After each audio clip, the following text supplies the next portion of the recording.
अस्सलाम वालेकुम स्टूडेंट्स।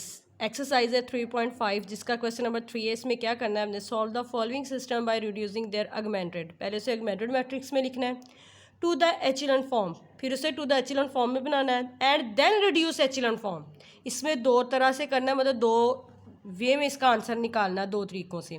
तो कैसे करना है, एचिलन फॉर्म बना के उससे एक आंसर निकलेगा, फिर उसको एचिलन फॉर्म को और रिड्यूस करेंगे तो फिर वही आंसर निकलेगा। ओके, एगमेंटेड मैट्रिक्स हमने पीछे भी किया था, इस तरह एक सिस्टम दिया था जिसमें हम एगमेंटेड मैट्रिक्स लगाते थे आइडेंटिटी मैट्रिक्स के साथ। सबसे पहले से हम एगमेंटेड मैट्रिक्स इसको किस तरह बनाएंगे, ये जो हमें दिया हुआ सिस्टम दिया हुआ ये वाला, इसको हम मैट्रिक्स फॉर्म में लिख लेंगे इस तरह।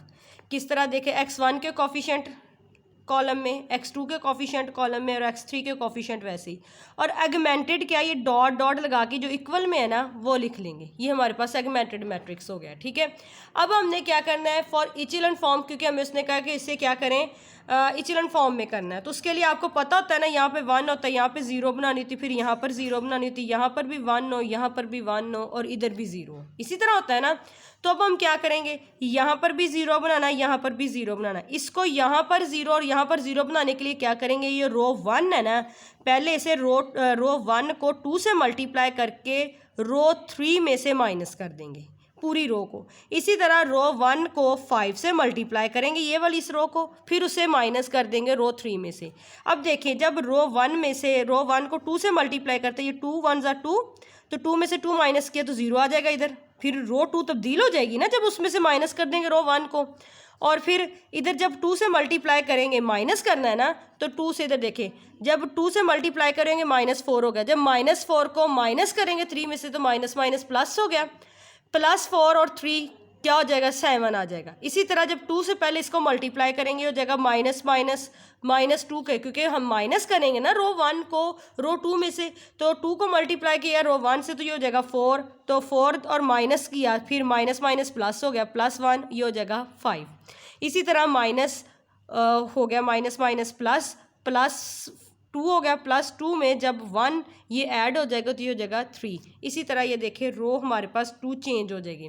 और ऐसे ही आपने क्या किया, दूसरा काम किया है कि ये यहाँ पर 0 बनाने के लिए, क्योंकि हम ये पीछे डिस्कस कर चुके हैं, एचिलन फॉर्म ये होती है कि पहला 1 फिर 0 0, तो यहाँ पर 0 बनाने के लिए वही मैंने बात बताई है कि रो 1 को 5 से मल्टीप्लाई करके रो 3 में से माइनस कर देंगे, वो मैंने करके लिख लिया है। अब नेक्स्ट काम हमारे पास क्या होता है जी, यहाँ पर भी 0 बन गई, यहाँ पर भी 0 बन गई। अब हमने यहाँ पर क्या बनाना होता है, यहाँ पर हमने 1 बनाना होता है ना यहाँ पर, तो हम इस तरह कर सकते हैं, ये जो रो 3 है उसको माइनस कर दे रो 1 में से। कैसे, देखो रो 3 को माइनस करेंगे जब रो 2 में से, तो जब रो 3 में 6 है तो 2 में 7 है, 7 में से 6 माइनस होगा, इधर 1 बच जाएगा, ये देखिए 1 आ गया। फिर 7 माइनस होगा जब 5 से, 7 को माइनस करना है, रो 3 को माइनस करना है रो 2 में से, तो -7 और 5 तो क्या हो जाएगा, -2 आ जाएगा, ये देखिए आ गया। इसी तरह -6 को जब 3 करेंगे तो -3 आ जाएगा आंसर, ये आ गया, इधर 1 बन गया। अब नेक्स्ट काम क्या होता है, ये तो 1 बन गया, अब इधर 0 बनाना है इस जगह। ठीक है, इसके लिए क्या करेंगे, अब हम रो जो हमारे पास बनी होगी ना, अब रो 2 जो बन गई है ये वाली रो 2, इसको पहले 1 से मल्टीप्लाई 6 से मल्टीप्लाई करेंगे पूरी से, क्योंकि यहाँ पर 6 है ना, 6 से मल्टीप्लाई करके रो 3 में से उसे क्या कर देंगे, माइनस कर देंगे। जब ये करेंगे तो यहाँ पर हमारे पास 0 आ जाएगा, हो गया।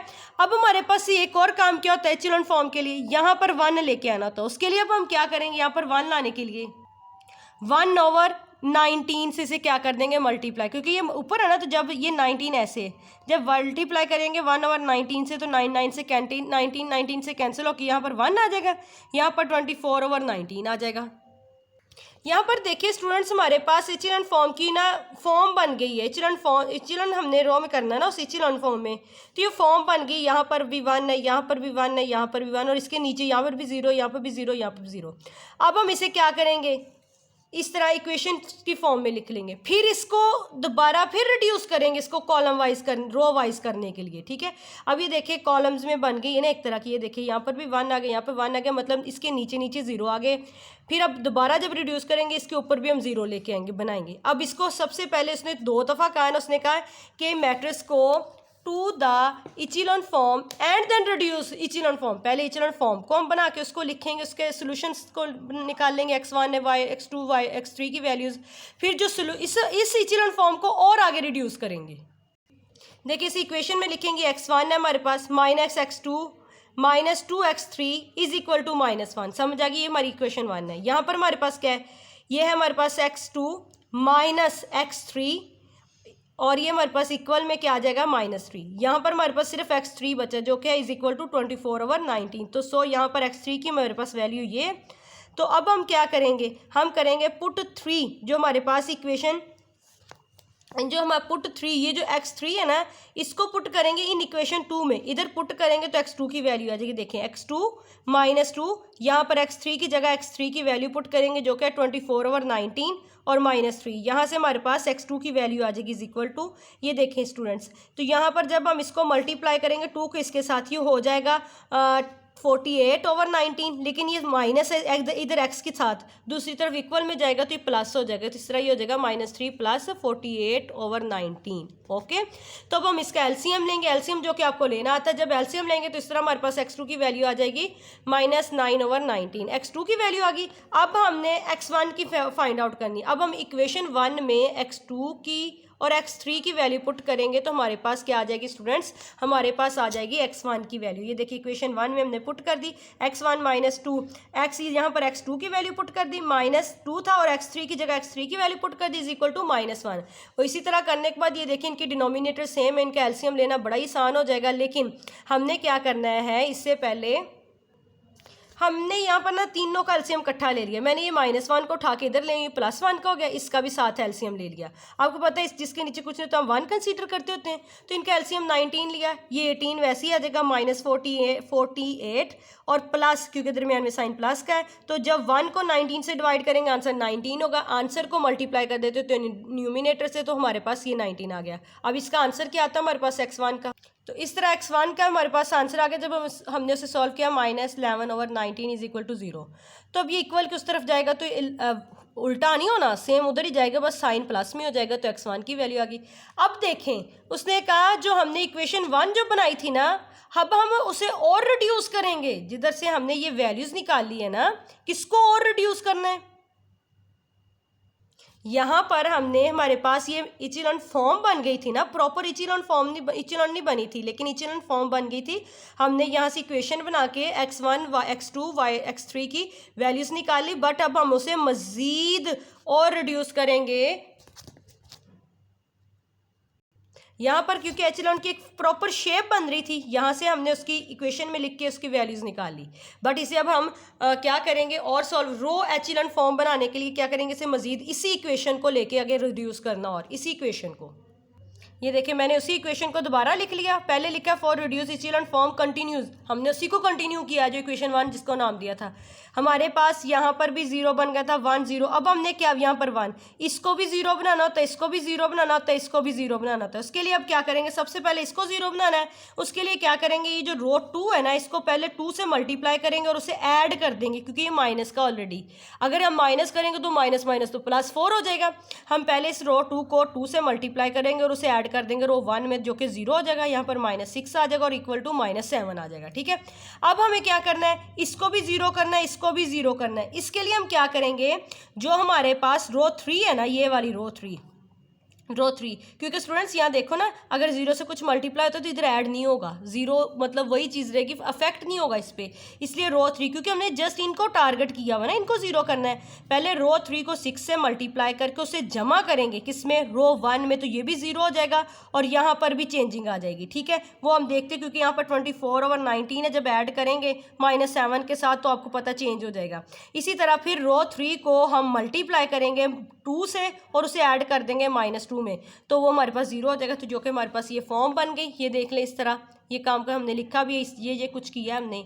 तो आप देख लें स्टूडेंट्स, यहाँ पर हमारे पास प्रॉपर ये शेप नहीं, अब ये इचेलॉन फॉर्म बन गई है। तो यहाँ पर ये देखिए x1 होता है पहले वाला, तो ये हमारे पास क्या है 11/19 आ गया। यहाँ पर x2 बचा अकेला, तो ये हमारे पास क्या है -9/19 आ गया। और यहाँ पर हमारे पास x3 है जो कि इक्वल है 24/19। तो पीछे वाले ये सेम आंसर आएंगे आपके। हमने जो पीछे मतलब जब इचेलॉन फॉर्म बनी थी, शेप बनी थी उसकी, तब हमने निकाली थी ना इनकी वैल्यूज, तब भी यही आंसर आया था। जब इसे प्रॉपर हम कर लेंगे, इचेलॉन फॉर्म बनाएंगे, तो तब भी यही आंसर आएंगे। ठीक है, इसे इस तरह सॉल्व करना आपने। अब हम इसका करेंगे सेकंड पार्ट, ताकि आपको मजीद समझ आ जाए। इस तरह हमें सिस्टम दिया हुआ, हमने सबसे पहले उसे ऑगमेंटेड मैट्रिक्स में लिखना है, इचेलॉन फॉर्म में उसकी शेप बनानी, फिर उसकी रो वाइज उसको रिड्यूस करना है। ठीक है, देखिए ये ऑगमेंटेड मैट्रिक्स मैंने लिख ली। ऑगमेंटेड में क्या होता है, ये जो इक्वल में दिए होते हैं उसे डॉट डॉट लगा के लिख लेते हैं। ये मैट्रिक्स में तो आपको लिखनी आती होगी, इक्वेशंस कैसे लिखते होते हैं। एक्स के कोफिशिएंट जो होते हैं वो लिख लेते थे 1 2 2, ये देखिए 2। वाई के कोफिशिएंट क्या है 2 1 3, 2 1 3 लिख लिए। जेड के कोफिशिएंट क्या है, जी के कोफिशिएंट है 1 2 -1, 1 2 -1। ऑगमेंटेड ये साइन लगाया, 2 -1 9 लिख लिया।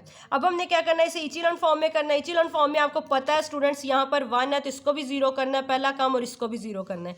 देखिए ना यहाँ पर, तो जब इसको 0 करेंगे, इसको 0 करेंगे, हमें इचेलॉन फॉर्म करनी है ना। इसके लिए हम क्या करेंगे, ये जो हमारे पास रो 1 है ना, इसको पहले पूरी को 2 से मल्टीप्लाई करके माइनस कर देंगे। किस में से, रो 2 में से भी माइनस कर देंगे, रो 3 में से भी माइनस कर देंगे, क्योंकि यहाँ पर भी 2 है, यहाँ पर भी 2 है। तो अब हमने वो काम कर लिया, जो कि यहाँ पर देखें मैंने लिखा है रो 3 में माइनस किया है, रो 1 को मैंने पहले 2 से मल्टीप्लाई किया। पूरी को बता भी देती कैसे, देखें 1 इसको पूरी को मैंने इधर ना रफ में कर लेते हैं, अगर आपको नहीं ना समझ आती। हमारे पास रो क्या है, ये है हमारे पास 1 2 1 2, तो हमने 2 से मल्टीप्लाई करना ना रो 1 को, तो ये हो जाएगा 2 4 2 एंड 4। मैंने 2 से मल्टीप्लाई करके लिख लिया रो 1 को रफ में।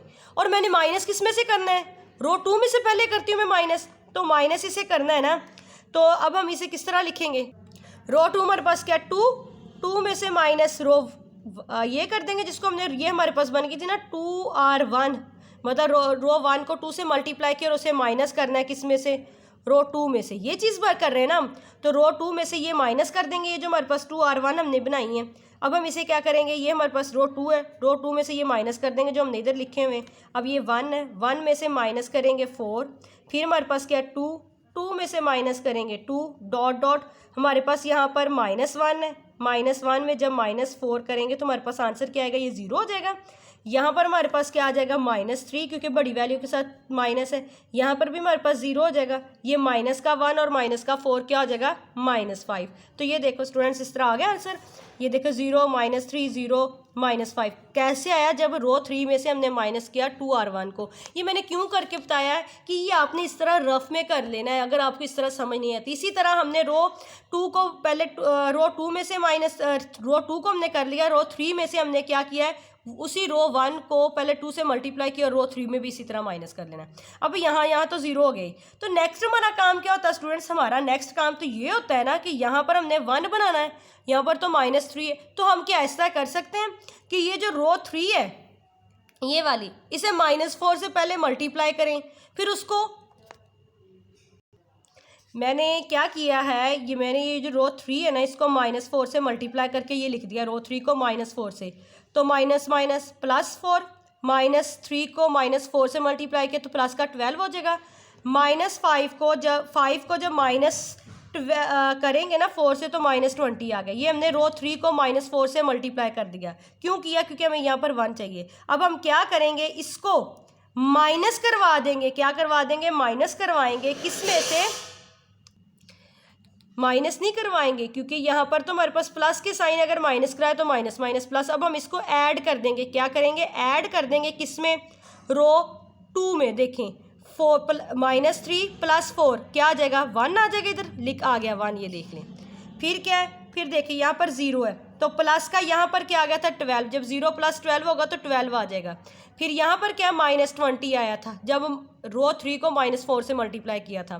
तो -20 में जब आपने माइनस ऐड किया -5 को तो वो -25 हो जाता है। आपको पता है जब माइनस का हो तो ऐड करने से भी प्लस माइनस माइनस ही रहता है। ये भी -5 -20 तो -25 आ जाएगा। तो ये चीज़ बन गई।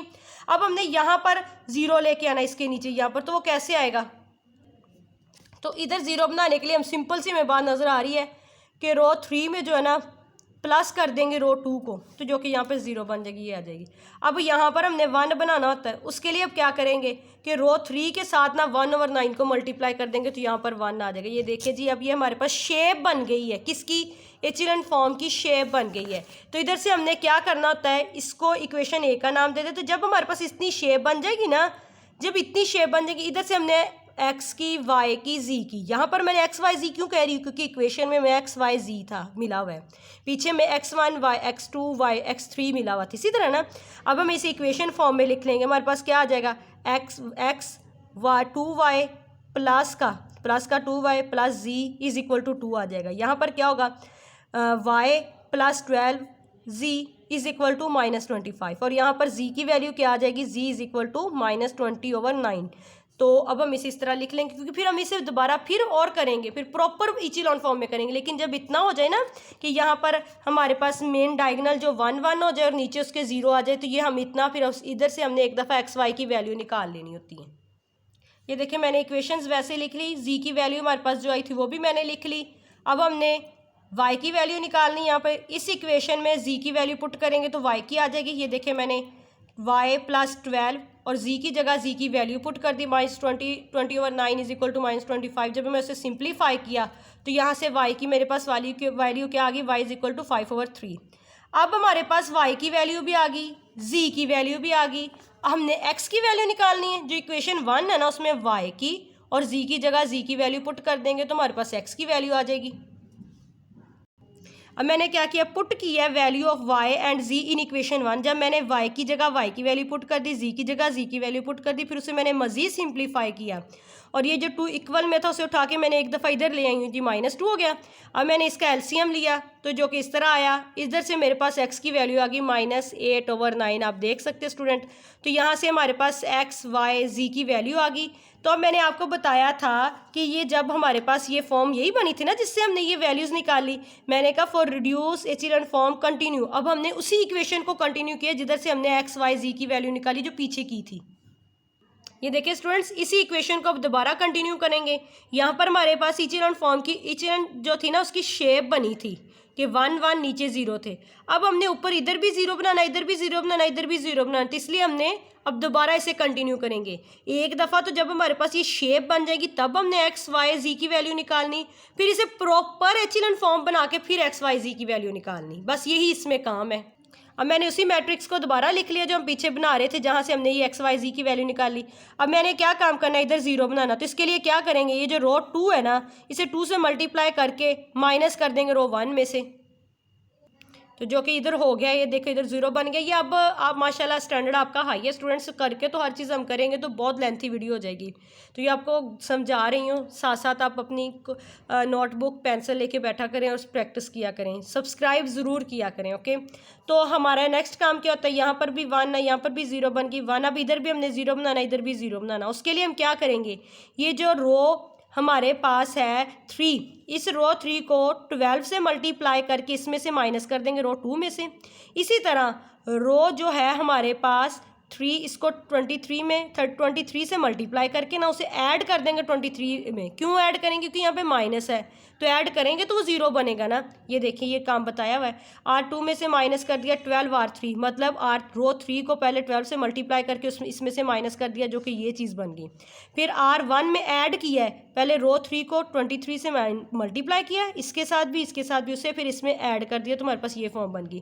तो इधर से देखिए एक्स की वैल्यू क्या आ गई, x is equal to 8/9, y क्योंकि यह देखो ना पहला x दूसरा y तीसरा z, इसी तरह था ना। यहाँ पर x 0 है, y हमारे पास y की वैल्यू क्या आ गई, y की वैल्यू आ गई 5/3। यहाँ पर भी x 0 y भी 0, z हमारे पास क्या आ गया -20/9। तो इस तरह आंसर निकला है, जो कि सेम होंगे। पहले हम जब शेप बनती तब आंसर निकालते, फिर इसे प्रॉपर बना के इचेलॉन फॉर्म तब आंसर निकालते हैं। अब हम इसका करते थर्ड पार्ट, सेम उसी तरह इसे हम क्या करेंगे, ऑगमेंटेड मैट्रिक्स में लिखेंगे। ठीक है, ये हमारे पास इक्वेशन दी हुई है, उन्होंने सिस्टम दिया हुआ जिससे हमने सॉल्व करना है। तो ये देखिए ऑगमेंटेड मैट्रिक्स के लिए हम क्या करेंगे, ये जो कोफिशिएंट होते हैं x1 के कोफिशिएंट, x2 के कोफिशिएंट, x3 के कोफिशिएंट को लिख लेंगे। इधर देखें स्टूडेंट्स, इस तरह x1 के साथ इधर क्या था 1 2 3 1 2 3, कॉलम में ही लिखना है। फिर अगर रो में लिखना चाहेंगे तो रो में इस तरह लिखेंगे।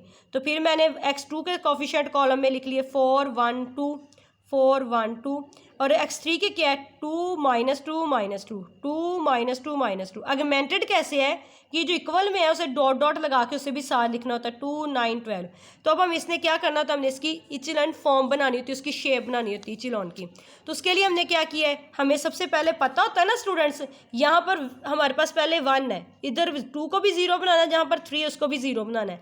इसके लिए हम क्या करेंगे कि ये जो रो 1 है ना, इसको पहले 2 से मल्टीप्लाई करके रो 3 में से माइनस कर देंगे, फिर रो 1 को 3 से मल्टीप्लाई करके, क्योंकि इधर 0 बनाना है ना, 3 से मल्टीप्लाई करके रो 3 में से माइनस कर देंगे। रो 1 को 3 से मल्टीप्लाई करेंगे, फिर उसे माइनस कर देंगे रो 3 में से, जो कि हमने किया और मैंने लिख भी दिया यहाँ पर, ये 0 0 बन गया। थर्ड काम फिर हमारे पास क्या होता है, ये -7 है, इसको हमने क्या बनाना होता है स्टूडेंट्स, इसको हमने 1 बनाना होता है। तो ये -7 है, हमें पता है। इसके लिए क्या करेंगे, हम क्या करेंगे, ये जो रो 2 है ना उसको मल्टीप्लाई कर देंगे -1/7 के साथ, ताकि यहाँ पर हमारे पास 1 आ जाए। और साथ साथ इधर भी चेंजिंग होगी, इधर भी -6/7 आ जाएगा, -5/7 आ जाएगा।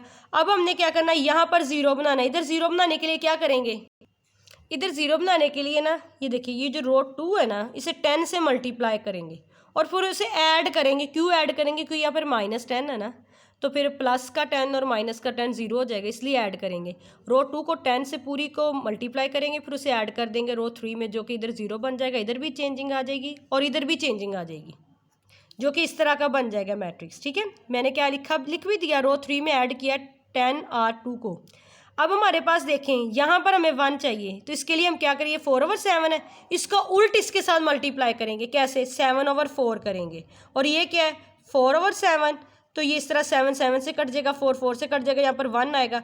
और यहाँ पर क्या है आपके पास -8/7, जब इसके साथ भी आप मल्टीप्लाई करेंगे 7/4 को, ये इस तरह ये भी कट जाएगा, 4 1 ज़ा 4 4 2 ज़ा 8, तो -2 इधर भी आ जाएगा। ये देख ले, जब हमने ये काम किया 1 और -2 क्या किया था, इधर 1 लाने के लिए मैंने रो 3 को 7/4, इधर 4/7 है तो इसका इन्वर्स 7/4 से मल्टीप्लाई किया, तो जो कि हमारे पास ये चेंजिंग आ गई। अब देखें ये इचिलन की शेप बन गई है, मतलब प्रॉपर इचिलन फॉर्म नहीं बनी, बट शेप बन गई है कि 1 1 नीचे भी 0। अब इधर से हम क्या करते होते हैं, x1 x2 y2 इस इक्वेशन में लिख लेते होते हैं इस तरह, ताकि इसके रिजल्ट निकाल सकें।